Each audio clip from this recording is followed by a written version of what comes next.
Kalaboso ang isang street-level drug personality matapos mahuli ng kapulisan ng bisa ng buy-bust operation sa South Cotabato na nagresulta sa pagkakakumpiska ng hindi lamang iligal na droga, kundi pati na rin ng isang baril. Patrolwoman Brilyn Gian Cabonilas, ibalita mo.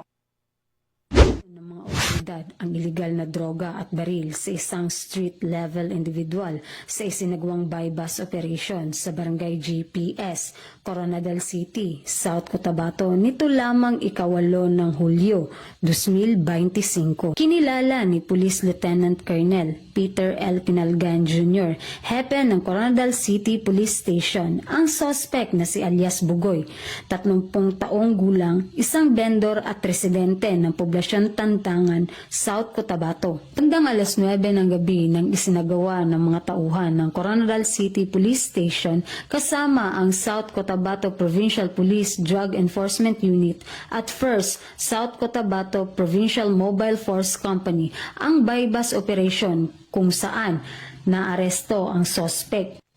Nakuha sa kanyang pag-iingat ang 3 sachet na hinihinalang shabu na may timbang na mahigit kumulang 3 gramo at nagkakahalaga ng 20,400 at isang pistol na may kasamang isang bala. Nasa kustodiya na ng Coronadal City Police Station ang suspect at mahaharap sa kasong paglabag sa RA 9165 at RA 10591. Patuloy ang pagpapaigting ng kapulisan sa kampanya kontra iligal na droga at loose firearms. Mula dito sa Police Regional Office 12, ako po ang inyong PNN correspondent, Patrolwoman Brilyn Jean Cabonilas, alagad ng batas, taga-taguyod ng Balitang Pulis.